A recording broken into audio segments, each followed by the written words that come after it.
ஓம் சாந்தி.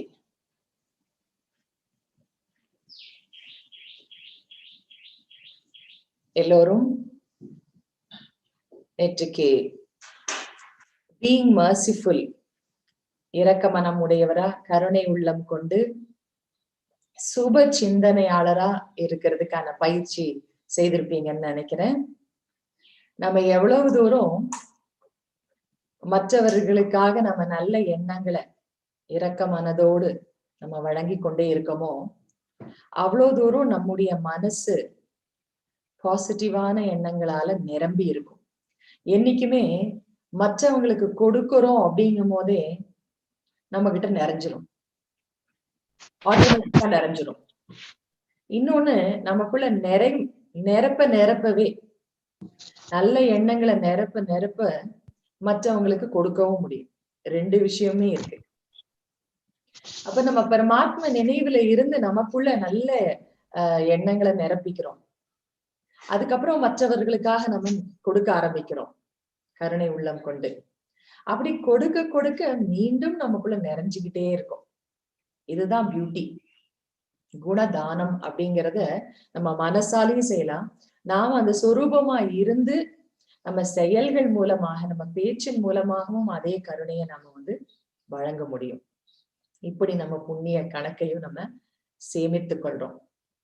இப்போ இந்த முரளி அப்படிங்கிறது, அதாவது தினசரி ஞான கருத்துக்களை நம்ம கேட்பது அப்படிங்கிறது ஆத்மாவுக்கான சத்தான உணவு அப்படின்னு பார்த்திருந்தோம். எல்லாத்தையும் விட நல்ல நியூட்ரிஷியஸ் ஆன ஒரு உணவு இந்த ஞானம். அப்ப இந்த ஞானத்தை, அந்த மகா வாக்கியங்களை தான் நாம முரளின்னு சொல்றோம். அப்ப அந்த முரளி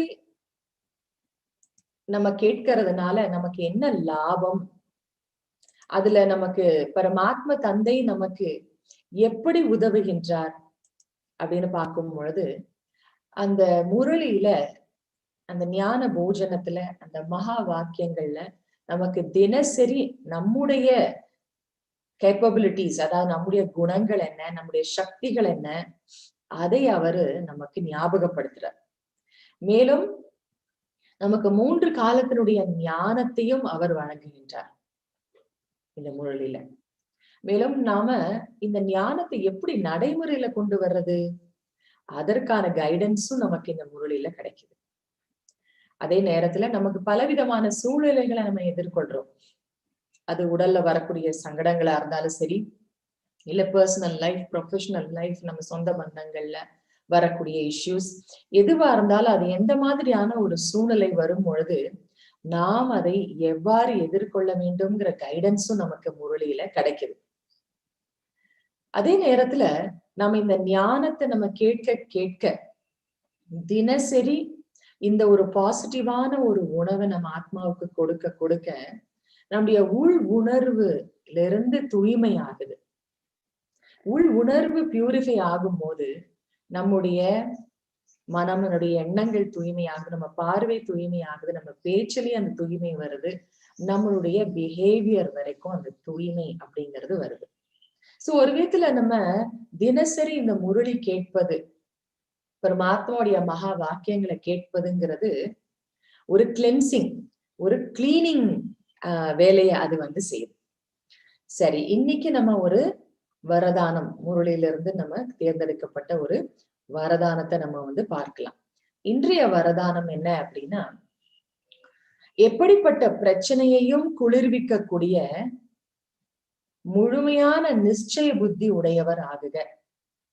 எப்பேற்பட்ட பிரச்சனையா இருந்தாலும் சரி, ரொம்ப கடுமையான ஒரு பயமளிக்கக்கூடிய ஒரு விஷயமா இருந்தாலும் சரி, ஆனா அதை குளிர்விக்கக்கூடியவர் யார் அப்படின்னா ஃபெய்த் இருக்கிறவங்க. அதனால நல்ல நம்பிக்கை நிறைந்த ஆத்மா நான். நம்பிக்கை அப்படிங்கிறது என்ன அப்படின்னா, கடவுள் மேல நம்பிக்கை, தன் மேல நம்பிக்கை, இந்த டிராமா மேல நம்பிக்கை. Drama is beneficial. நாடகம் நன்மை மிகுந்தது, ஒவ்வொரு காட்சியுமே நன்மை மிகுந்தது. இப்படி இந்த 3 விஷயத்திலயுமே ஃபெய்த் அப்படிங்கிறது நமக்கு புத்தியில வேணும். அப்ப இதனுடைய வரதானத்தினுடைய விளக்கம் என்ன அப்படின்னா, எவ்வாறு நீங்கள் தந்தையின் மீது நம்பிக்கை வைக்கிறீர்களோ, கடவுள் இருக்கிறாரு, அவர் என் துணையில் இருக்காரு அப்படின்னு நீங்க நினைக்கலாம். அந்த நம்பிக்கை எப்படி எப்படி இருக்கோ அதே போலவே தன் மீது முழுமையான நம்பிக்கை வைக்க வேண்டும். மேலும் உலக நாடகம் நன்மை மிகுந்தது. அந்த நாடகம்ங்கிற அந்த ஒரு கருத்திலும் நம்பிக்கை வைக்கணும். ஏதாவது ஒரு நேரத்துல உங்களுக்கு ஏதாவது பலவீனமான எண்ணங்கள் வரலாம். பலவீனமான எண்ணங்களை நம்ம என்கரேஜ் பண்ணினோம்னு வைங்க. பலவீனமான எண்ணங்கள்ங்கிறது என்ன? என்ன பண்றது? என்னால முடியலையே, எனக்குன்னே இப்படி ஆகுதே, என்னன்னே தெரியலையே, என்ன ஆகுமோ? இதெல்லாம் என்னது? பலவீனமான எண்ணங்கள். இந்த பலவீனமான எண்ணங்கள் மனசுல வருது, ஓகே. ஆனா அதை என்கரேஜ் பண்ணிட்டே இருந்தா அதுவே ஒரு சம்ஸ்காரமா, சுபாவமா மாறிடும். அப்படியே புலம்புறதாவே ஒரு சுபாவம் வந்து ஆகிடும். சோ பலவீனமான சுபாவம்ங்கிறது உருவாயிடும். அதனால என்னைக்குமே வீணான எண்ணங்கள்ங்கிற அந்த கிருமிய உங்களுக்குள்ள அலோவ் பண்ணாதீங்க. அதே நேரத்துல என்ன சூழ்நிலையை நீங்க சந்திச்சாலும் சரி, அதை எப்படி பார்க்கணும்? இது வந்து உலக நாடகத்துல இருக்கக்கூடிய ஒரு சீன். சோ எப்பேற்பட்ட சீன் வந்தாலும் சரி, குழப்பமான சீன் வந்தாலும் சரி, அதிலும் ஒரு நன்மை என்ன இருக்கு அப்படின்னு அதை அனுபவம் செய்ய பார்க்கணுமா. அப்படி நாம இந்த ஒரு உங்க சூழ்நிலையே உங்களை வந்து அசைக்கக்கூடியதாக இருக்கலாம். உங்களை வந்து ஆட்டி அசைக்கக்கூடியதான ஒரு சூழ்நிலையா இருக்கலாம். ஆனாலும் நீங்கள் அதிலும் ஒரு நன்மையை நீங்க வந்து தேடி கண்டுபிடிக்கணும். சோ அதுக்கு என்ன சொல்லலாம் அப்படின்னா, பெனிஃபிட் ஃபைண்டிங். சோ இத வந்து ஒரு ஒரு என்ன சொல்லலாம், ஒரு ஃபார்முலான்னு வச்சுக்கோங்க.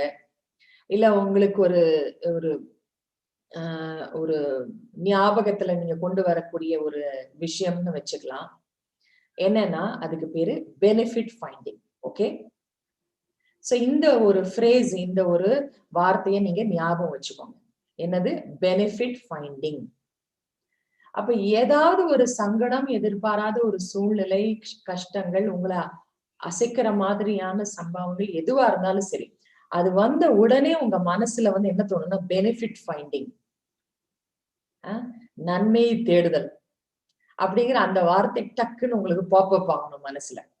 ஓகே. அந்த பயிற்சி நீங்க வந்து இன்னைக்கு கூட செய்து பாருங்க.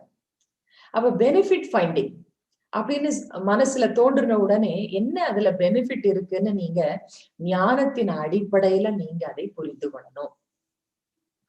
எல்லாத்துக்குமே ஒரு நன்மை இருக்கு. இது கார்மிக் அக்கவுண்ட்ஸ், இது எனக்கு பினிஷ் ஆகுது, கட்டாயம் இதுவும் மாறும். இப்படி இந்த விதமான ஒரு எண்ணங்களை அடுத்தது நீங்க கொண்டு வரீங்க. அப்ப உடனே உங்க மைண்ட் வந்து ஸ்டெபிலைஸ் ஆயிடும். சோ இதுதான் இந்த நாடகம் அப்படிங்கறதன் மேல இருக்கக்கூடிய ஃபெய்த், தன் மேல இருக்கக்கூடிய ஃபெய்த். எஸ், ஐ ஆம் capable, I have all the powers. என்னால முடியும், நான் சர்வ சக்திவானுடைய குழந்தை, என்கிட்ட சக்தி இருக்கு, எனக்கு இந்த சூழ்நிலையை வெல்ல முடியும்.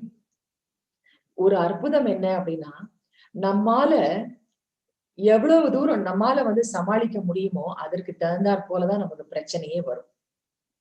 அது ஒரு உண்மை, ஒரு சுட்சமமான ஒரு உண்மை.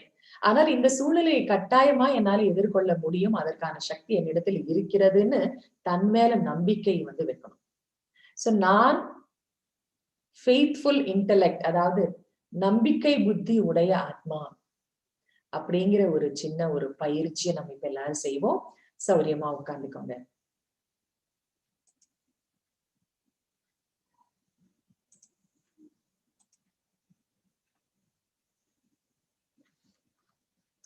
நான்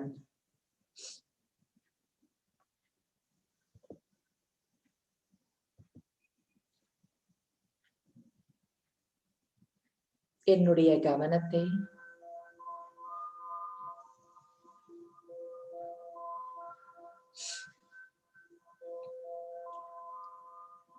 வெளிப்புற சூழலில் இருந்து கொஞ்சம் கொஞ்சமாக விலக்கி என்னுடைய சுவாசத்தின் மீது திருப்புகின்றேன்.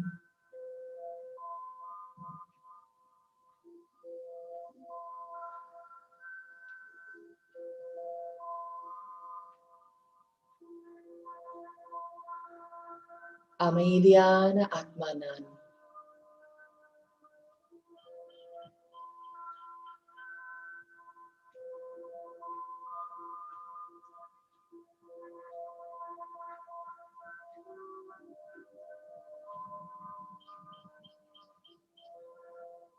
எனக்கு துணையாக இருப்பவர் பரம்பிதா பரமாத்மா.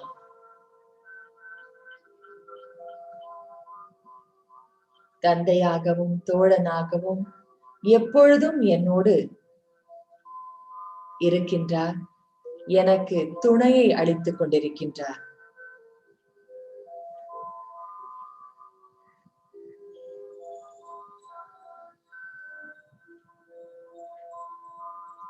நான் அவருடைய குழந்தை. அனைத்து தெய்வீக குணங்களும் நிறைந்தவன்.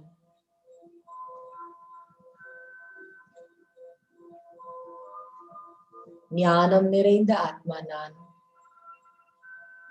அன்பான ஆத்மா நான். சக்திசாலியான ஆத்மா நான்.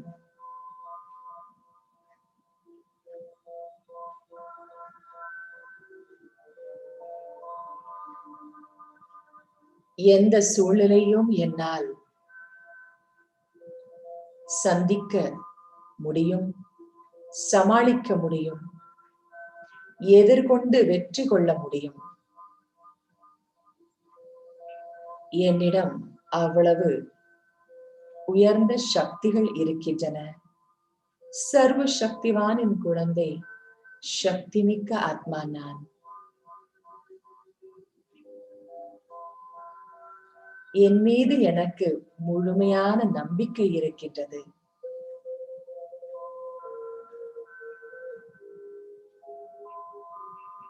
இன்றைய நாள் வரை நான் பல விஷயங்களை கடந்து வந்திருக்கின்றேன்.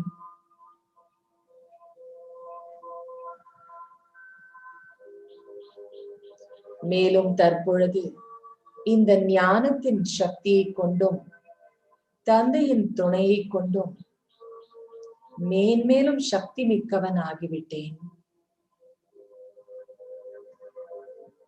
நிகழ்காலத்திலும் எதிர்காலத்திலும் சந்திக்கும் ஒவ்வொரு சூழ்நிலையும் அவசியம் வெற்றி கொள்வேன்.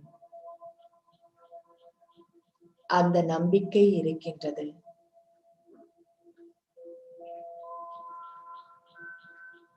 இந்த நாடகத்தில் நடக்கும் ஒவ்வொரு காட்சியிலும் நன்மை இருக்கின்றது என்பதை நான் நன்கு உணர்வேன்.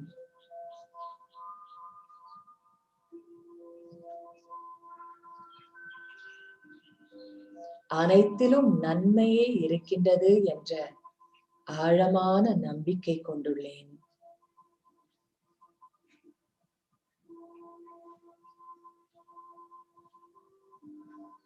எப்பேற்பட்ட சூழ்நிலையும் குளிர்ச்சி ஆக்கக்கூடிய, சாந்தமாக்கக்கூடிய சக்திமிக்க ஆத்மா நான்.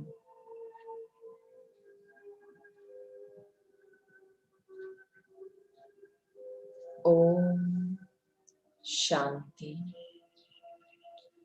சாந்தி சாந்தி.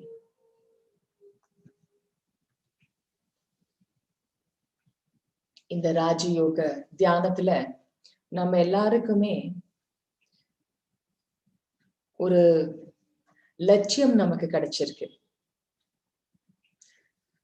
இந்த சங்கம யுகத்துல நமக்கு ஒரு லட்சியம் என்ன அப்படின்னா மாற்றம்.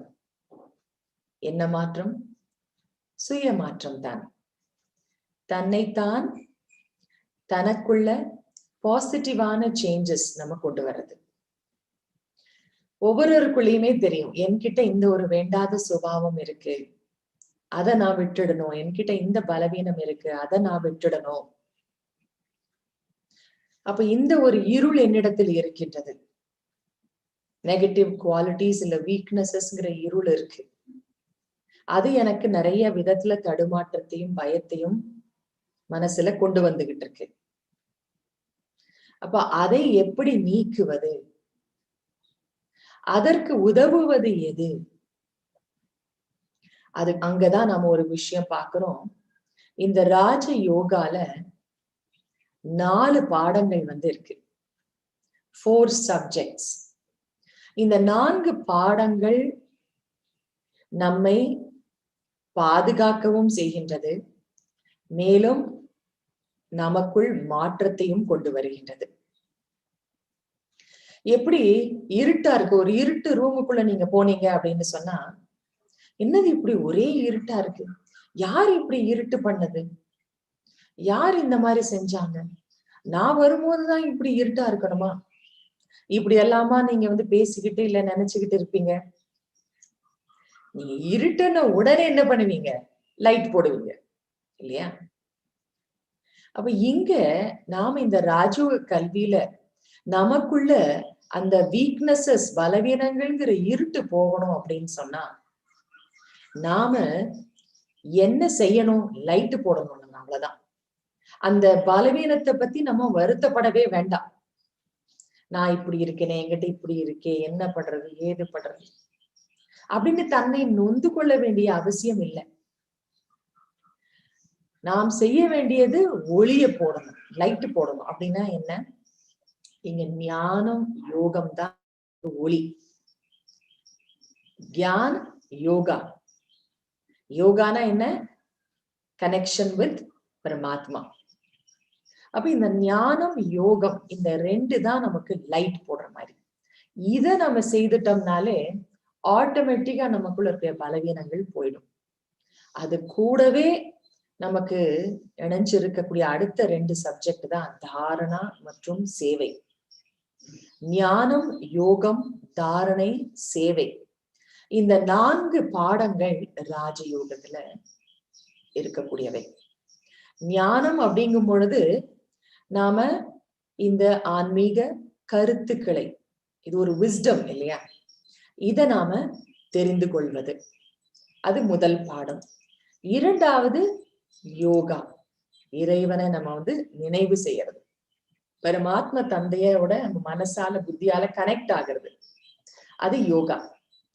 தாரணா அப்படின்னா என்ன, நாம நடைமுறையில கொண்டு வர்றது, கேட்ட ஞானத்தை நாம அப்ளை பண்றது, அதுதான் தாரணம். அதுக்கப்புறமா சேவா, சர்வீஸ், நம்ம சேவை செய்யணும், அதாவது மற்றவர்களுக்கு நாம கொடுப்பது.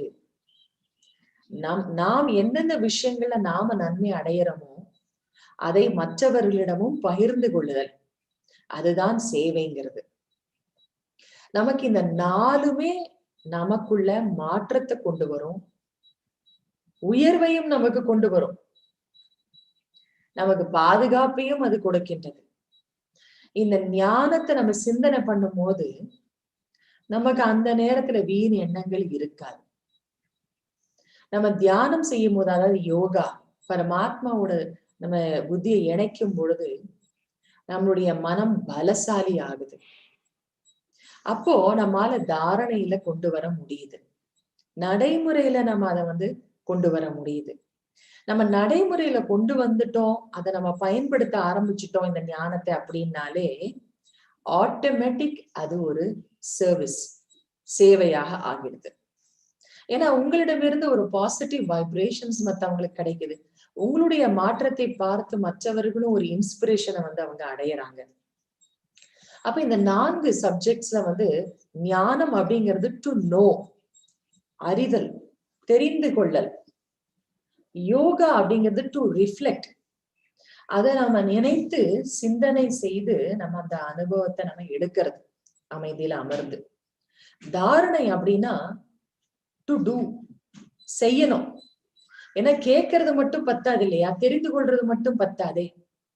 எவ்வளவு பேரு நம்ம நிறைய நல்ல நல்ல விஷயங்களை நம்ம தெரிஞ்சு வச்சிருப்போம், ஆனா அதை நம்ம பயன்படுத்தவே இல்லைன்னா ஒரு பிரயோஜனமுமே இல்லை. நம்ம அவசியம் நம்ம பயன்படுத்தி ஆகணும். இப்போ உதாரணத்திற்கு உங்களுக்கு மழை வரப்போகுதுங்கிறது உங்களுக்கு தெரியும், ஞானம். அப்ப அந்த ஞானத்தினால நீங்க தெரிஞ்சிருக்கீங்க மழை வரப்போகுது, அதனால இப்ப நம்ம வெளியில போறோம், நம்ம கொடை எடுத்துட்டு போகணும். இப்படிங்கிறது உங்களுக்கு புரிஞ்சு உணர்ந்திருக்கீங்க. இதுதான் வந்து ஞானம். அப்போ நீங்க வெளியில போயிட்டீங்க. அப்போ வெளியில போயாச்சு, மழை வர ஆரம்பிச்சது. அப்ப நீங்க என்ன செய்யணும்? மழை வருது மழை வருதுன்னு ஓடுவீங்களா இல்ல நனைவீங்களா? கையில குடை இருக்கு.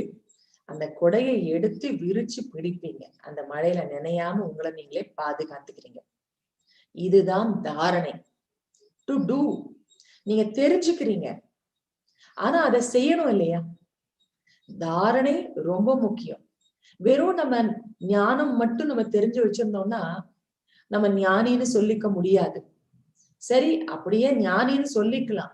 ஆனா ஞானம் நிறைந்த ஆத்மா, ஞான சொரூப ஆத்மான்னு சொல்ல முடியாது. வெறும் பண்டித ஞானம் அப்படின்னு வேணா சொல்லிக்கலாம்.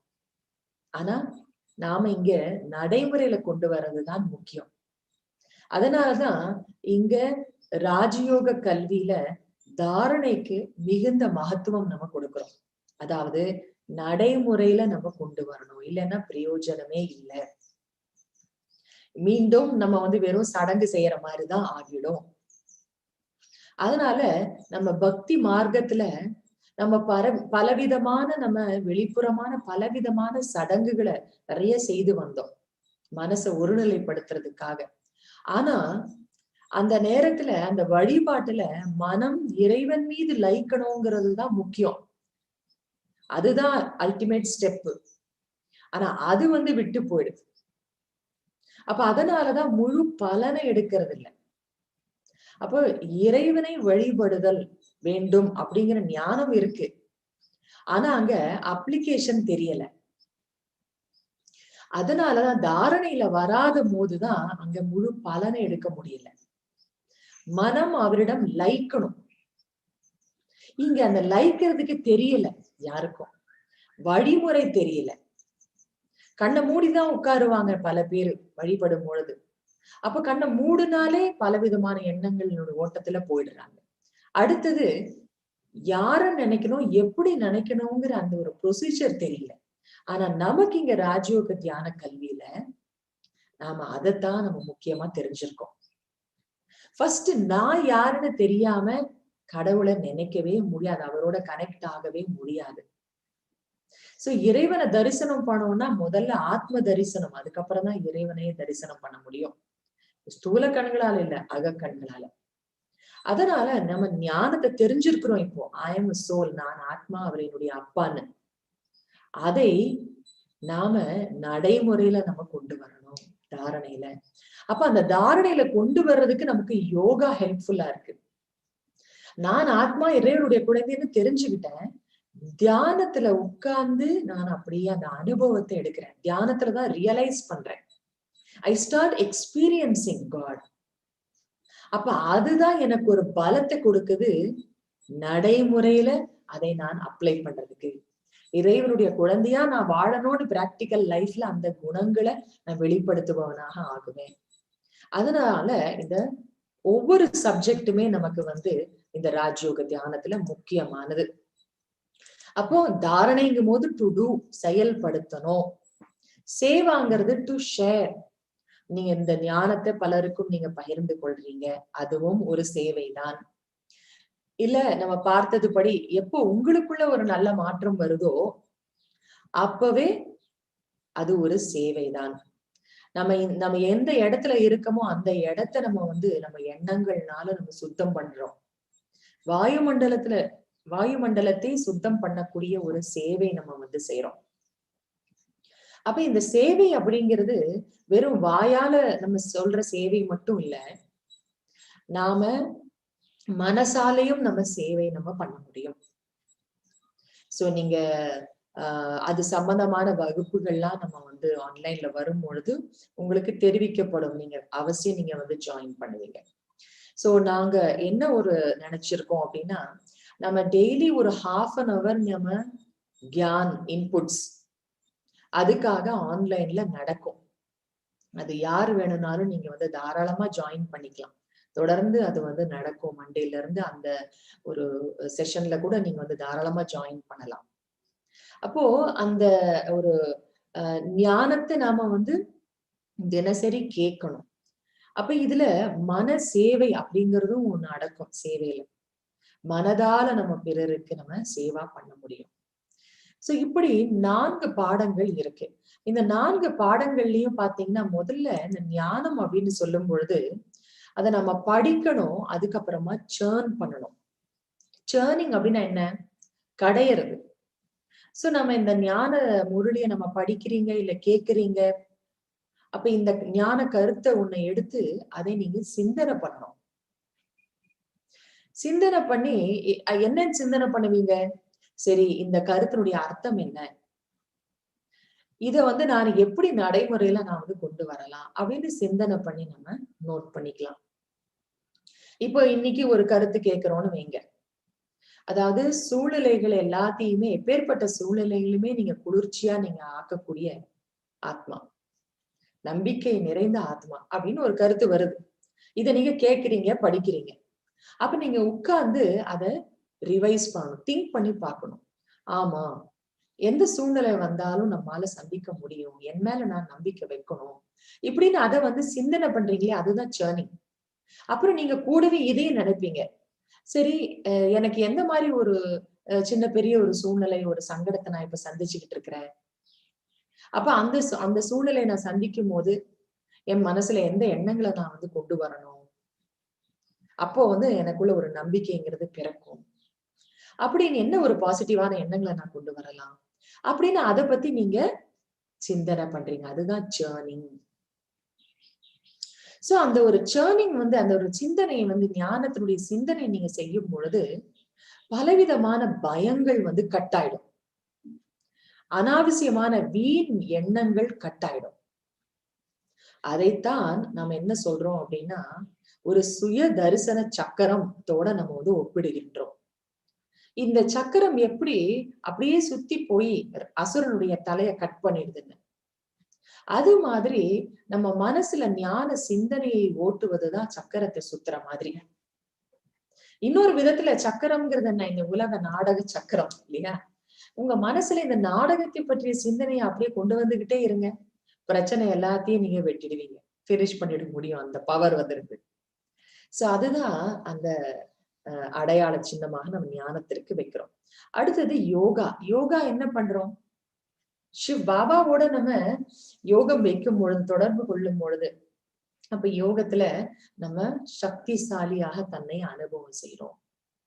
அப்ப ஆட்டோமேட்டிக்கா தீய குணங்கள் விரட்டப்படுகின்றன, போயிடுது நம்மளை விட்டு. தினமும் நீங்க பரமாத்ம நினைவுல நீங்க யோகால உட்காருங்க. இங்க தியானம்ங்கிற வார்த்தையை விட நம்ம வித்யாலயத்துல யோகாங்கிற வார்த்தையை தான் நாங்க அதிகம் பயன்படுத்துவோம். யோகா பண்ணுங்க அப்படின்னு நாங்க சொல்லுவோம். தியானத்தை நாங்க யோகானுங்கிற வார்த்தை தான் சொல்லுவோம். ஏன்னா தியானம் என்றால் மனசு ஒருமுகப்படுறது, யோகானா தொடர்பு ஏற்படுவது. இங்க நம்ம வெறும் ஒருமுகப்படுத்துறதோட மட்டும் இல்லாம நம்ம யோகாவும் நம்ம செய்யறோம், தொடர்பும் கொள்றோம். அதனால தினசரி நம்ம யோகா பண்ணும் பொழுது ஆத்மா பலசாலியாகி நமக்குள்ள இருக்கக்கூடிய அந்த விகார குணங்கள் ஓடிடுது. சோ எப்படி ஒரு கதை எடுத்து அசுரர்களை விரட்டி அடிக்கிற மாதிரி, இப்ப அந்த ஒரு பவர், அது அவருடைய அடையாள சின்னம் தான் கதை. அதுக்கப்புறம் தாரணை. தாரணைன்னா நம்ம ஞானத்தை பயன்படுத்துறோம், நம்ம லைஃப்ல அப்ளை பண்றோம் அந்த கருத்துக்களை. அப்போ நம்மால இந்த உலகத்துல எந்த சூழ்நிலையிலையும் நாம அசையாமல் நம்மால இருக்க முடியும். நாம் பாதிக்கப்பட மாட்டோம், அஃபெக்ட் ஆக மாட்டோம். ஒரு அற்புதமான ஒரு உதாரணம் தாமரைப்பூ. சேத்துலதான் இருக்கு, ஆனா அந்த சேறு ஒட்டுறது இல்லை. அந்த மாதிரி தாமரைப்பூ மாதிரி நாம ஒரு நல்ல ஒரு பாசிட்டிவான ஒரு லைஃப் நம்மால லீட் பண்ண முடியும். சுத்தி பக்கம் நெகட்டிவிட்டி இருந்தாலும், நம்மள சுத்தி நெகட்டிவான வைப்ரேஷன்ஸ் தான் இருக்கு. இந்த உலகத்துல நெகட்டிவான விஷயங்கள் தான் அதிகம் நடந்துகிட்டு இருக்கு. பலவிதமான நெகட்டிவான பலவீனமான ஆத்மாக்களோ இல்ல சுபாவ சம்ஸ்காரங்கள் உடையவர்கள் தொல்லை எல்லாம் இருக்கு. இதை விட்டுட்டு எங்கேயாவது ஓட முடியுமா? விட்டுட்டு முதல்ல போகவும் கூடாது. யாரும் எனக்கு இதெல்லாம் இருக்கிறதுனாலதானே தொல்லை அப்படின்னு விட்டுட்டு ஓடுனா அது கர்ம சுமை ஆகிவிடும். அதனால குடும்பம், பொறுப்பு, இது எல்லாத்தையுமே அந்த ரோல் நீங்க பெர்ஃபெக்ட்டா நீங்க பிளே பண்ணிதான் ஆகணும். சோ அது ஏன் சுமையா உங்களுக்கு இருக்கு? என்னுடையது அப்படிங்கிற அந்த உணர்வு இருக்கிறதுனாலதான். நான் தான் பண்ண வேண்டியிருக்கு இப்படின்னு அத பாரமா அப்ப ஆகிடுது. சோ அதுதான் நம்ம சொல்றோம், அது என்னுடையதுங்க அந்த உணர்வு இருக்கு இல்லையா, அதுக்கு பேரு தான் பற்றுன்னு சொல்றது. அப்போ ஆன்மீகம் என்னைக்குமே பற்றுல இருந்து விலகுன்னு சொல்லுது, பற்றற்றவர்களா இருங்கன்னு சொல்லுது. அப்படின்னா என்ன அர்த்தம்? எல்லாத்தையும் குடும்பத்தையெல்லாம் விட்டுட்டு போறதா? அது அர்த்தம் அல்ல. ஏன்னா குடும்பத்தெல்லாம் விட்டுட்டு எங்கேயோ நீங்க ஒரு இடத்துல போய் இருந்தாலும் அவங்க நினைப்பு வந்துகிட்டு தான் இருக்கும். அப்ப அந்த பற்று இருக்கதான் செய்யுது. அதனால நாம எல்லாரோடையும் இருக்கணும், இதே உலகத்துலதான் இருக்கணும், கடமை காரியங்களையும் செய்யணும். ஆனா நம்ம பற்றுல இருந்து விலகி இருக்கணும். இதுதான் ஒரு அற்புதமான ஒரு விஷயம். அதாவது மனசுல நம்ம பற்றி கொண்டு இருக்கோம் பாருங்க. என்னுடைய குழந்தை, என்னுடைய குடும்பம், என்னுடையவர்கள், என்னுடைய அம்மா, என்னுடைய அப்பா, என்னுடைய கணவர், என்னுடைய மனைவி, இப்படி ஒவ்வொருத்தரும் என்னுடையவர் என்னுடையவர் நான் புடிச்சு வச்சிருக்கிறது. அந்த புடிச்சு வச்சிருக்கிறதான் அன்புன்னு நிறைய பேர் நினைச்சுக்கிறாங்க. இல்ல, அத பொசசிவ்னஸ் சொல்லலாம், அத அட்டாச்மெண்ட்னு சொல்லலாம். அப்ப நாம அதைத்தான் இறைவன் விட சொல்ற. நீ யாரையுமே என்னுடையவர்கள் சொந்த கொண்டாட முடியாது. இதுதான் ஒரு ஆன்மீக உண்மை. அந்த ஆத்மா தனி, நீங்க தனி. இந்த ஒரு பிறவிக்காக நீங்க அவங்களோட சேர்ந்து பார்ட் பிளே பண்றதுக்கு வந்திருக்கீங்க. சோ அதனால அன்புதான் காண்பிக்கணும், பற்று வைக்க கூடாது. இங்க ஒரு பெரிய மிஸ் அண்டர்ஸ்டாண்டிங்கே என்ன, அன்பதான் பற்று நினைச்சுக்கிறாங்க, பற்றதான் அன்புன்னு நினைச்சுக்கிறாங்க. ரெண்டும் ஒண்ணுன்னு நினைச்சுக்கிறாங்க. அல்ல. சோ பற்று என்றால் எதிர்பார்ப்பு கலந்த அன்பு. அப்ப அந்த எதிர்பார்ப்பு கலந்த அன்புல அந்த எதிர்பார்ப்பை வெட்டி விட்டுருங்க, கட் பண்ணிடுங்க. அப்ப அது தூய அன்பு. அதுதான் அந்த உண்மையான அன்பு. இன்னும் அது உயர்ந்த ஒரு அன்பா ஆகுது அப்படிங்கும் போது எப்போன்னா, ஆத்மான்னு புரிந்து கொண்டு அவர்களோடு நம்ம பழகுதல், அவர்களை பார்த்தல், அந்த உணர்வு, அந்த ஒரு ஆத்மீக அந்த ஒரு உணர்வு நம்ம கொண்டு நேசம் வைத்தல், அதுதான் ஆன்மீக அன்பு. அது உயர்ந்தது. அப்படி நம்ம செய்யும் பொழுது நாம பாதிப்படைய மாட்டோம். அவர்கள் எப்படி இருந்தாலும் நம்ம டிஸ்டர்ப் ஆக மாட்டோம். மாறாக நாம அவங்களுக்கு குட் விஷஸ் கொடுப்போம். அப்போ அந்த நெகட்டிவிட்டி இருக்கு, ஆனா சேத்துல இருக்கோம் நம்ம. ஆனாலும் அந்த சேர் ஒட்டாத தாமரை பூ மாதிரி நம்ம டிட்டாச்சா நம்மளால இருக்க முடியும்.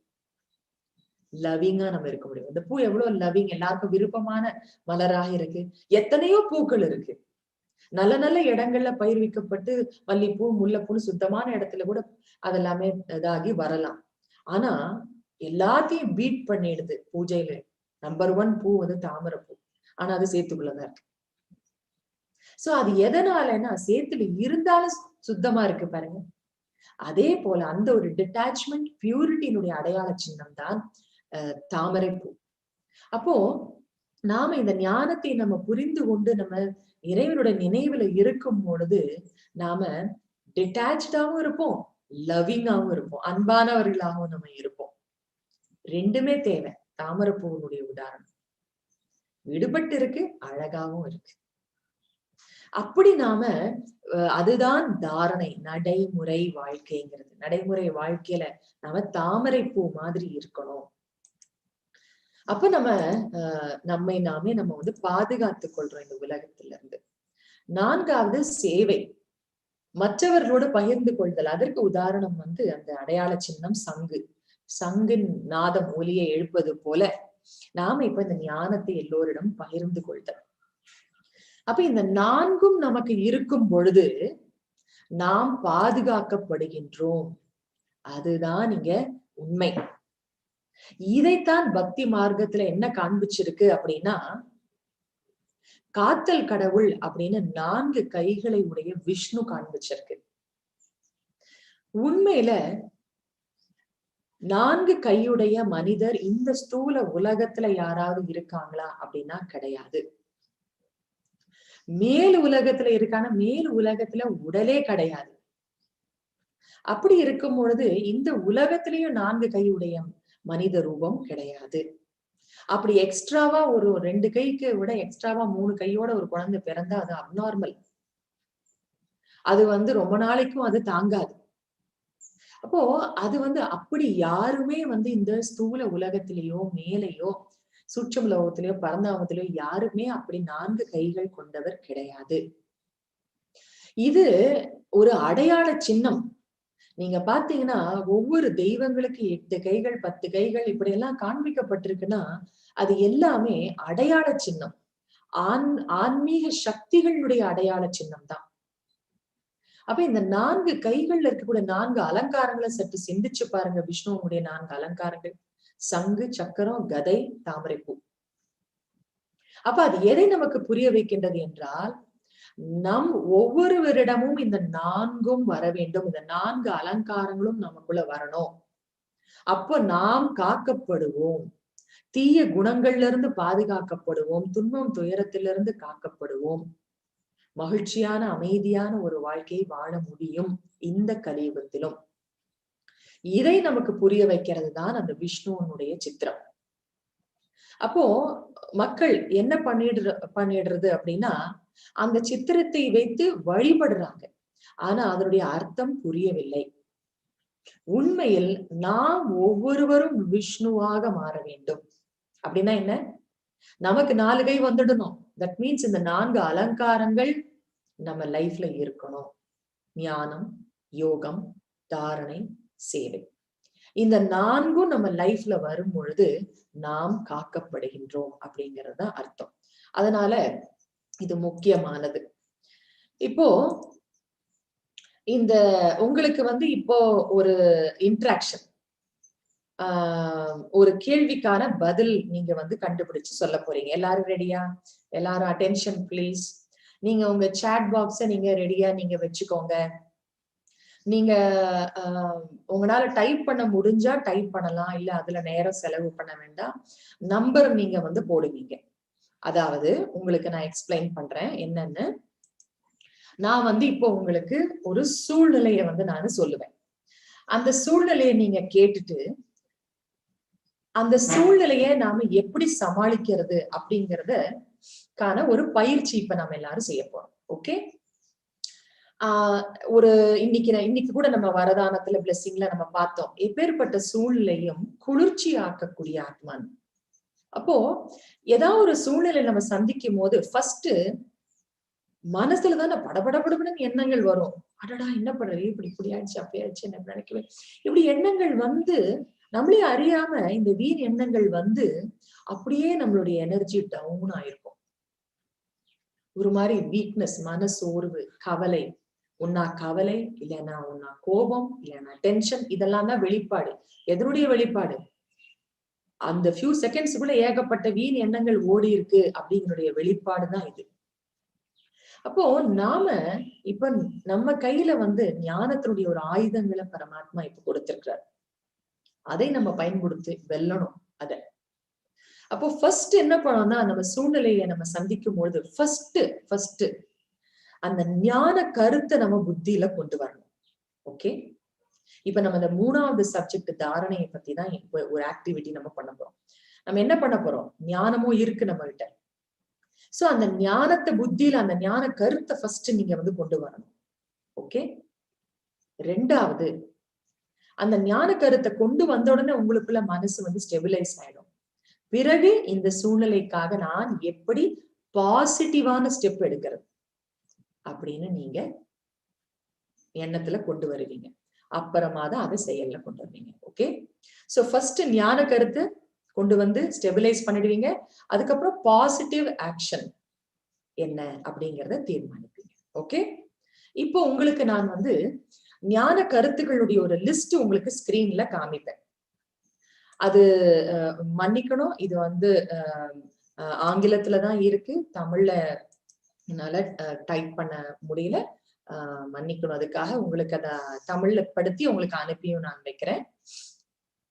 சோ இந்த ஒரு லிஸ்ட் நீங்க பாருங்க. ஹோப் உங்களுக்கு எல்லாருக்கும் தெரியுதுன்னு நினைக்கிறேன். இத படிக்க முடியாதவங்க என்ன மன்னிக்கணும். இருந்தாலும் நீங்க பின்னால தமிழ்ல வரும்பொழுது நீங்க வீட்டுல நீங்க அதை பயிற்சி செய்து பார்க்கலாம். இப்போ நான் வந்து உங்களுக்கு ஒரு சூழ்நிலைய படிப்பேன். ஓகே, அந்த சூழ்நிலைக்கு எந்த ஒரு ஞான பாயிண்ட நீங்க புத்தியில முதல்ல கொண்டு வந்து ஸ்டெபிலைஸ் பண்ணுவீங்க அப்படிங்கறது நீங்க நம்பர் சாட் பாக்ஸ்ல போட்டா போதும். ஓகே, நான் வந்து ஒரு சூழ்நிலைய படிக்கிறேன். நான் கருப்பாக குள்ளமாக இருக்கின்றேன், அழகாக இல்லை, ஒல்லியாக இருக்கின்றேன். இதுதான் விஷயம், சூழ்நிலை. இதுக்கு நீங்க என்ன பதில் சொல்றீங்க? 1. ஓகே, நான் ஒரு ஆத்மா, நான் இந்த உடல் அல்ல. என்னுடைய உண்மையான குணங்களே அமைதியும் அன்புதான். நான் ஏன் அழகா இல்ல, கருப்பா இருக்கேன்னு நம்ம நினைக்கணும் இல்லையா? கரெக்ட், ரொம்ப சரியான பதில்கள் கொடுக்குறீங்க. சோ ஃபர்ஸ்ட் என்ன பண்றோம், நம்ம உடனே எண்ணத்தை நம்ம கொண்டு வரோம். நான் ஆத்மா, நான் இந்த உடல் கிடையாது. உடல் தானே கருப்பா இருக்கு, அழகா இல்ல, ஒல்லியா இருக்கு, அப்படி இருக்கு. சரி, மத்தவங்க அதனால வந்து என்ன அவாய்ட் பண்றாங்க, அதனாலதான் எனக்கு சோகம். அப்ப நான் ஃபர்ஸ்ட் நானும் ஆத்மா, நானும் இந்த உடல் கிடையாது அப்படிங்கிற எண்ணத்தை கொண்டு வந்து ஸ்டெபிலைஸ் பண்றீங்க. இரண்டாவது, ரொம்ப அழகா நீங்களும் பதில் சொல்லியிருந்தீங்க, என்னுடைய குணங்களே தான் எனக்கு அழகு, அமைதி, அன்பு, இதுதான் என்னுடைய ஒரிஜினல் குவாலிட்டிஸ். அப்படி இருக்கும் பொழுது நான் ஏன் இதை நினைச்சு வருத்தப்படணும்? எஸ், ரைட், 12th பாயிண்ட் சொல்லியிருக்கீங்க. கரெக்ட். என்னது? நான் இறைவனுடைய குழந்தை. இன்னொன்னு கூட பாருங்க, 13வது பாயிண்ட். பாசிட்டிவான விஷயங்கள் எவ்வளவோ இருக்கு லைஃப்ல, அதை நாம போக்கஸ் பண்ணுவோம். சோ இப்படி ஃபர்ஸ்ட் நீங்க ஞான கருத்தை நீங்க வந்து கொண்டு வந்து மைண்ட ஸ்டெபிலைஸ் பண்ணிட்டு, இரண்டாவது என்ன செய்யணும்? Positive action. பாசிட்டிவ் ஆக்ஷன் என்ன? ஓகே, நான் வந்து நானும் ஆத்மா, உடல் கருப்பா இருந்தா என்ன, அழகில்லைன்னா என்ன? இரண்டாவது என்ன நம்ம பாசிட்டிவ் ஆக்ஷன் நம்ம கொண்டு வரோம்? என்னுடைய அழகே என்னுடைய திறமைகள், எனக்கு ஒரு சில டேலண்ட்ஸ் இருக்கு, அதை நான் வெளிப்படுத்தணும், அதுலதான் நான் கவனம் கொடுக்கணும் அப்படின்னு பாசிட்டிவ் ஆக்ஷன் நீங்க கொண்டு வரீங்க. நல்லது. அடுத்த சூழ்நிலை படிக்கிறேன், கேளுங்க.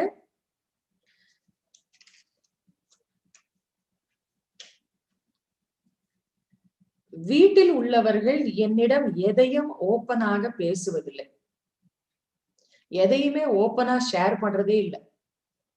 அது வந்து வாழ்க்கை துணையாக இருந்தாலும் சரி, இல்ல குழந்தைகள், அவங்க ஓப்பனா எதையுமே சொல்றதே கிடையாது. இது வந்து ஒரு சூழ்நிலை. இதுக்கு என்ன பண்றது? என்ன பாயிண்ட் நீங்க யூஸ் பண்ணுவீங்க முதல்ல? Okay, world is drama. Yes, உலகம் ஒரு நாடகம், நாமெல்லாம் நடிகர்கள், அவங்க பார்ட் பிளே பண்ணிட்டு இருக்காங்க. வண்டர்ஃபுல். அப்புறம் என்ன?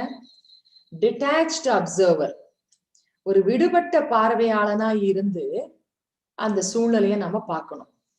வண்டர்ஃபுல். அடுத்து என்ன? C positive. பாசிட்டிவே பாருங்க, நல்லதையே கேளுங்க, நல்லதையே பேசுங்க. ஓகே, அந்த பாயிண்ட் நீங்க பயன்படுத்துறீங்களா? நல்லது. அடுத்தது 5வது பாயிண்ட்டும் பயன்படுத்துறீங்க. ஒவ்வொரு சோலுக்கும் ஒரு ஸ்பெஷாலிட்டி இருக்கு. அப்ப அவங்க வந்து ஓப்பனா இல்ல, நான் நினைக்கிறபடி நடந்துக்கிற மாட்டேங்கிறாங்க என் குடும்பத்தினர், ஆனாலும் அந்த ஆத்மாக்குன்னு ஒரு ஸ்பெஷாலிட்டி இருக்கு. அந்த ஸ்பெஷாலிட்டியை நான் பார்த்து நானு மகிழ்ச்சி அடையலாமே. வண்டர்ஃபுல். சரி, அவங்க உங்க பேச்சு கேட்க மாட்டேங்கிறாங்க, அதுக்கு எந்த பாயிண்ட் சொல்லிருக்கீங்க? 8வது point. Okay, whatever happen there is a meaning in it. அவங்க அந்த மாதிரி நீங்க எதிர்பார்க்கிறீங்க, அவங்க அந்த மாதிரி உங்ககிட்ட ஓப்பனா இருக்கணும், டிரான்ஸ்பரண்டா நேர்மையா இருக்கணும்னு நினைக்கிறீங்க, ஆனா இருக்க மாட்டேங்கிறாங்க. ஓகே, என்ன நடக்குதோ அதுல ஏதோ ஒரு நன்மை இருக்கும் அப்படின்னு நீங்க நினைச்சு உங்க மனசை ஸ்டெபிலைஸ் பண்ணிக்கிறீங்க. Okay, wonderful. அண்ட் அடுத்த பாயிண்ட் என்ன சொல்லிருக்கீங்க? அச்சா, அவர்களும் ஒரு ஆத்மா, இறைவனுடைய குழந்தை அப்படின்னு நீங்க பாக்குறீங்க. அப்போ உங்க மைண்ட் ஸ்டெபிலைஸ் ஆகுது. சரி, சோ ஃபர்ஸ்ட் அவங்க வந்து இந்த மாதிரி நடந்துக்கிறாங்க, இந்த மாதிரி இருக்கிறது இல்லையே அப்படிங்கும் பொழுது நீங்க முதல்ல ஃபர்ஸ்ட் இதோ இந்த ஒரு ஞான கருத்துக்கள், இதுல இந்த லிஸ்ட்ல ஏதோ 1 2 3 ஏதோ ஒரு ஞான கருத்தை கொண்டு வந்து மைண்ட ஸ்டெபிலைஸ் பண்ணிடுறீங்க. ஓகே, ஒவ்வொரு ஆத்மாவும் தனித்தனி, அவங்க பார்ட் பிளே பண்றாங்க. அதுக்கப்புறம் நாம என்ன பண்ணணும்? இப்ப இங்க இந்த ஞான கருத்தை கொண்டு வந்துட்டு நாம இன்ஆக்டிவா ஆயிடக்கூடாது. Note the point. கவனம் இங்க. எல்லாருக்கும் இந்த ஒரு கருத்தை உங்களுக்கு கவனத்துல நான் கொண்டு வர விரும்புறேன். ஞானம் நமக்கு ஒரு விழிப்புணர்வை கொண்டு வந்து பாசிட்டிவ் ஆக்ஷனை செய்ய வைக்கிறது தான். வெறும் விழிப்புணர்வை மட்டும் கொண்டு வந்துட்டு இன்ஆக்டிவா ஆகிறதுக்காக இல்ல. இவங்க எல்லாம் இப்படி இருக்காங்க, இவங்களுடைய சுபாவம் இந்த மாதிரி இருக்கே அப்படின்னா, ஒவ்வொரு ஆத்மாவும் தனித்தனி அவங்க பாட்டு பிளே பண்ணிட்டு இருக்கிறாங்க. நமக்கு என்ன அப்படின்னு நீங்க சொன்னீங்கன்னா நீங்க இன்ஆக்டிவா ஆகிறதா அர்த்தம். அது தவறு. அது என்ன அப்படின்னா, நீங்க அப்போ நீங்க ஒரு மாற்றத்தை கொண்டு வர மாட்டேங்கிறீங்க. நீங்கள் ஒரு பாசிட்டிவ் ஆக்ஷன் எடுக்கணும். உங்களுடைய அக்கவுண்ட் நீங்க பாசிட்டிவா ஆக்குறத நீங்க மிஸ் பண்ணிடுறீங்க. அது ஞானி ஆத்மாவுடைய அடையாளம் அல்ல. சோ இது ரொம்பவும் ஆழமான விஷயம். தாரணை அப்படிங்கிறது நடைமுறையில் கொண்டு வர்றது அப்படிங்கிறதுல கூட இந்த 2 ஸ்டெப் இருக்கு. அவேர்னஸ், பாசிட்டிவ் ஆக்ஷன் ரெண்டுமே சேர்ந்தாதான் நீங்க தாரணையில வந்திருக்கீங்க, அப்ளை பண்ணிருக்கிறதா அர்த்தம். சோ இவங்க சொல் பேச்சு கேட்க மாட்டேங்கிறாங்க, பசங்களோ இல்ல குடும்பத்தினர் ஓப்பனா இருக்க மாட்டேங்கிறாங்க.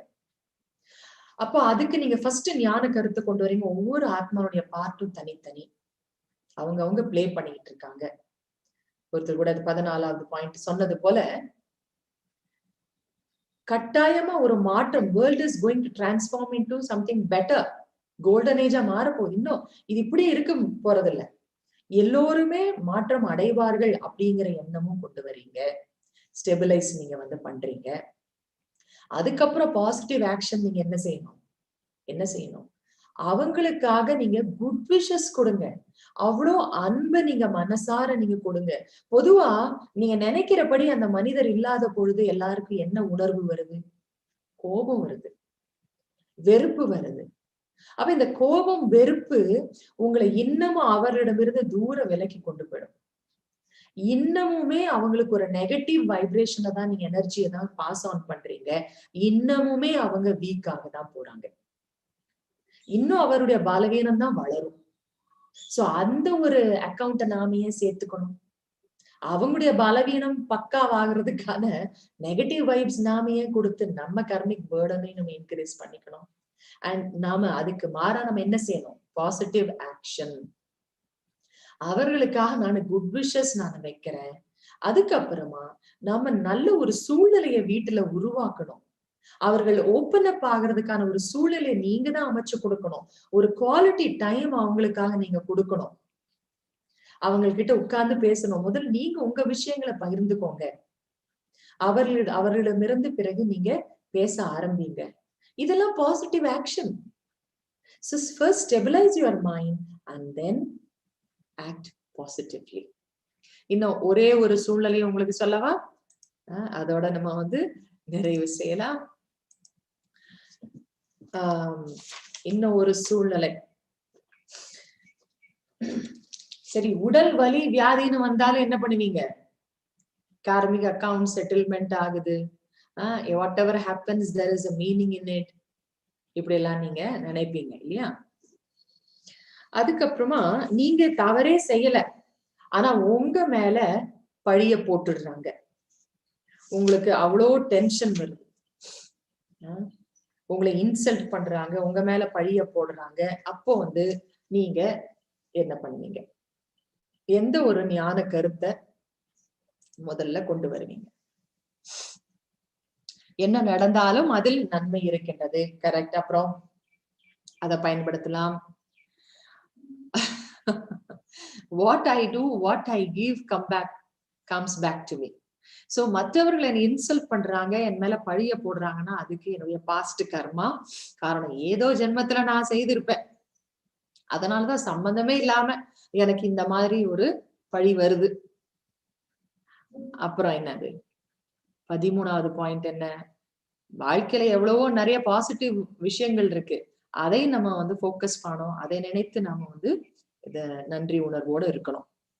10வது பாயிண்ட், டிட்டாச்ட் அப்சர்வரா இருந்து அந்த சூழ்நிலையை நீங்க எதிர்கொள்ளுங்க. வண்டர்ஃபுல். நம்ம பாருங்க, ஒருத்தவங்க உங்களை வந்து இன்சல்ட் பண்றாங்க, திட்டுறாங்க, அனாவசியமா பழிய போடுறாங்க. அப்ப நீங்க என்ன பண்றீங்கன்னா, ஃபர்ஸ்ட் நீங்க வந்து நினைக்கிறீங்க, ஓகே, எந்த ஜென்மத்துல நான் என்ன செய்தனோ கர்மா, அதனால எனக்கு இப்ப வந்து சொல்லியிருக்காங்க, அந்த பாயிண்ட் நினைக்கிறீங்க. 2வது நம்ம என்ன நினைக்கலாம், டிட்டாச்ட் அப்சர்வரா இருந்து பாக்குறோம், விருப்பட்ட பார்வையாளனா இருந்து, ஓகே, அவங்க பார்ட் அவங்க பிளே பண்ணிட்டு இருக்கிறாங்க அப்படின்னு நம்ம வந்து பார்க்கிறோம். பிறகு என்ன செய்யறோம், எல்லாத்துலயுமே ஒரு நன்மை இருக்கு அப்படின்னு சொல்லி உங்களுடைய மனநிலையை நீங்க நிலையா வச்சுக்கிறீங்க. நிலையா வச்சதுக்கு அப்புறமா அடுத்தது ஒரு நீங்க பாசிட்டிவ் ஆக்ஷன் பண்ணணும். என்ன பண்ணுவீங்க? யாராவது சாட் பாக்ஸ்ல போடுறதா இருந்தா போடுங்க. சோ என்ன பண்ணுவீங்க? அவங்களும் உங்களை இன்சல்ட் பண்றாங்க, திட்டுறாங்க, உங்க மேல பழிய போடுறாங்க, ஏளனம் பண்றாங்க, நிந்தனை பண்றாங்க. அப்போ நம்ம முதல்ல மைண்ட ஸ்டெபிலைஸ் பண்ணிட்டோம். அதுக்கப்புறம் நம்ம பாசிட்டிவ் ஆக்ஷன் நம்ம என்ன பண்ணுவோம்? குட் விஷஸ் நம்ம கொடுக்கணும். கரெக்ட். அதாவது முதல்ல நம்ம என்ன செய்யணும் அப்படின்னா, அவர்கள் என்ன வந்து ஏதாவது என் மேல குறையோ பழியோ சொல்றாங்க அப்படின்னா, தனக்குள்ள ஏதாவது இன்னமும் ஏதாவது மாற்றம், ஏதாவது சூட்சமமான ஒரு மாற்றம் கொண்டு வரணுமா அப்படின்னு கொஞ்சம் ஒரு தடவை நம்ம வந்து செக் பண்ணி பாக்குறது ஒண்ணும் தப்பு இல்லை. நாம தப்பே செய்யல, ஓகே, ஆனா அவங்க பழி சொல்றாங்க, ஓகே. இருந்தாலும் நீங்க உங்களுக்குள்ள ஒரு சோதனை பண்ணுங்க.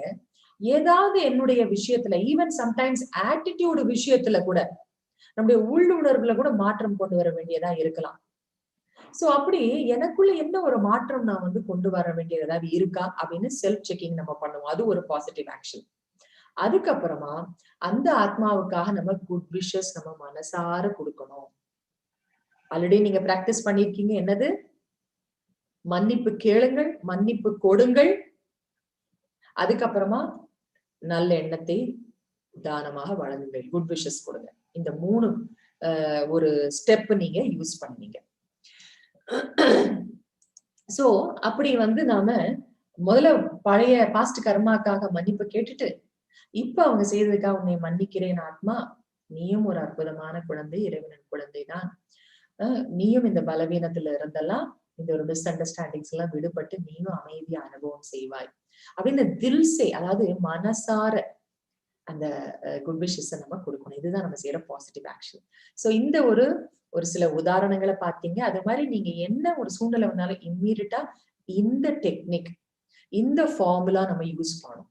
சோ ஞானத்தை கேட்கிறோம், நம்ம தியானத்தினால அந்த மனோ திடத்தை கொண்டு வரோம். அப்பதான் இந்த அப்ளிகேஷனும் கம்ப்ளீட் ஆகும், தாரணையும் நமக்கு வரும்.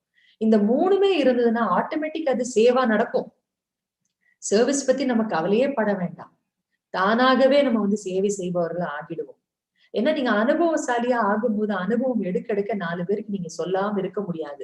இந்த ஞான கருத்துக்களை சேவை பண்ணுவீங்க.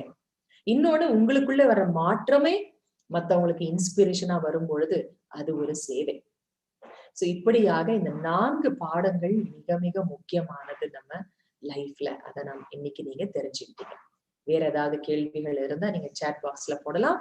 நம்ம இப்போ அந்த பிளெஸிங் உடைய ஒரு பயிற்சி நம்ம செய்வோம். அதுக்கு முன்னால இன்றைய முரளியினுடைய ஒரு எசன்ஸ் என்ன அப்படின்னா, எல்லாரும் உங்களுடைய ஸ்டேபிளா உட்காருங்க, உடலை நிலையாக வைத்துக் கொள்ளுங்கள். முரளி கேட்கும் போது ஒரு ஸ்டெடினஸ், ஒரு அட்டென்டிவ்னஸ், ஒரு கவனம். நான் ஆத்மா, இப்பொழுது பரமாத்மாவுடைய மகா வாக்கியங்கள் முரளிய நான் இப்போ கேட்கிறேன், ஆத்மாவுக்கான உணவு இது அப்படின்னு நினைச்சுட்டே நான் படிக்கிறத ஜஸ்ட் கேளுங்க. இனிமையான குழந்தைகளே, இந்த சங்கம யுகம் சர்வோத்தமர்களாக ஆகுவதற்கான சுபமான நேரமாகும். சர்வோத்தமர்கள், அதாவது எல்லா ஆத்மாவிட உத்தமமான ஆத்மாவாக ஆகிறதுக்கான சுபமான நேரம். ஏனென்றால் இந்த நேரத்தில் தான் தந்தை வந்து உங்களுக்கு நரனில் இருந்து நாராயணன் ஆகுவதற்கான கல்வியை கற்பிக்கின்றார். நரன்னா ஹியூமன், நாராயண டெய்டி, தேவதா. இந்த சங்கம யுகம் உத்தமமான புருஷர்களாக, சர்வோத்தமர்களாக ஆகிறதுக்கான சுபமான நேரம். இந்த நேரத்தில் தான் தந்தை வந்து மனிதனிலிருந்து தேவதாவாக ஆகுவதற்கான கல்வியை கற்பிக்கின்றார். நாம் எல்லாரும் கேட்டுக்கிட்டு இருக்கோம். கேள்வி: குழந்தைகளாகிய உங்களிடத்தில் எந்த ஒரு ஞானம் இருக்கின்ற காரணத்தினால் நீங்கள் எப்படிப்பட்ட சூழ்நிலையிலும் அழ முடியாது, அழகியே வராது. அதுதான் நேத்திக்கும் நம்ம கேள்வி பதில பார்த்தோம், இன்னைக்கும் நம்ம வந்து பாக்குறோம். இப்ப நம்ம டிஸ்கஸ் கூட பண்ணினோம். பதில் என்னன்னா, உங்களிடத்தில் இது உருவாக்கப்பட்ட நாடகம் என்ற நாடகத்தின் ஞானம் இருக்கின்றது. இந்த நாடகத்தில் ஒவ்வொரு ஆத்மாவிற்கும் அதனுடைய நடிப்பு இருக்கின்றது என்பதை தெரிந்துள்ளீர்கள். தந்தை நமக்கு சந்தோஷத்தை கொடுக்கிறதுக்காகத்தான் வந்திருக்கிறார், துக்கத்தை கொடுப்பதற்காக அல்ல. அவர் நமக்கு சந்தோஷத்தை அளித்துக் கொண்டிருக்கின்றார் இந்த ஞானம் மூலமா. ஆகவே நாம் எவ்வாறு அழ முடியும்? தந்தையே கிடைத்து விட்டார், வேறு என்ன வேண்டும்? இந்த விஷயத்தை உணர்ந்த குழந்தைகள் எப்பொழுதும் அழமாட்டார்கள். ஓம் சாந்தி. ஒரு நிமிஷம், இந்த பயிற்சியில இருப்போம் எல்லாரும். இந்த பிளெஸிங்னுடைய ஒரு ஞாபகத்துல இன்னைக்கு நம்ம இருக்கிறோம். இந்த ஒரு கருத்து கூட உங்களுக்கு பகிர்ந்துக்கிறதுக்காக நான் வச்சிருந்தேன். அதிகாலை நேர தியானம் சிறந்தது, ஈவினிங் தியானம் நல்லது, தூங்க போறதுக்கு முன்னாடி செய்யற தியானம் நல்லது. அதே போல டிராபிக் கண்ட்ரோல் யோகா அப்படின்னு நடுவுல 6 முறை 1 minute இல்ல 2 minutes மெடிடேஷன் பிராக்டிஸ் நாங்க பண்ணுவோம். அதுவும் நீங்க வந்து பயிற்சி செய்யலாம். இதனுடைய விளக்கம் கூட உங்களுக்கு நாளைக்கு டீட்டெயிலா சொல்லலாம். சௌரியமா உட்கார்ந்துக்கோங்க.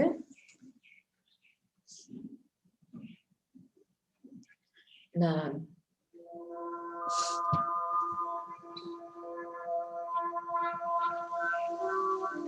எந்த சூழ்நிலையும் குளிர்விக்கக்கூடிய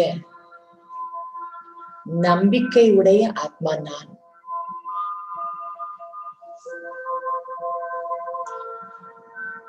எனக்கு என் மீது நம்பிக்கை இருக்கின்றது.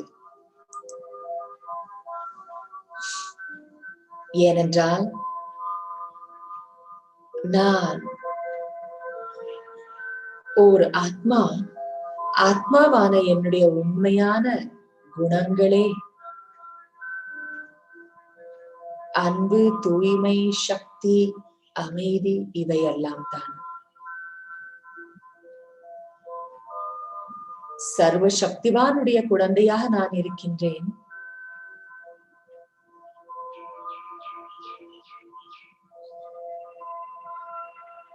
இந்த முழுமையான நம்பிக்கை, நிச்சய புத்தி இருக்கின்றது.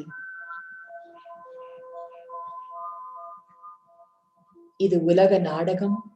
நடக்கக்கூடிய ஒவ்வொரு காட்சியிலும் நன்மை உள்ளது.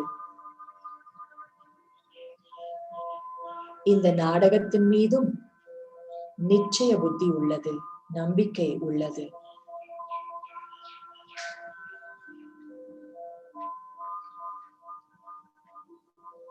நான் விடுபட்ட பார்வையாளனாகவும் அன்பு நிறைந்த ஆத்மாவாகவும் ஒவ்வொரு காட்சியையும் பார்க்கின்றேன், ஒவ்வொரு சூழ்நிலையையும் சந்திக்கின்றேன். அன்பான ஆத்மா தந்தையின் துணையினால் ஒவ்வொரு சூழ்நிலையும் குளிர்ச்சி அடைய செய்கின்றேன், சாந்தம் அடைய செய்கின்றேன். நான் விசேஷமான ஆத்மா, உறுதியான நம்பிக்கை கொண்ட ஆத்மா நான்.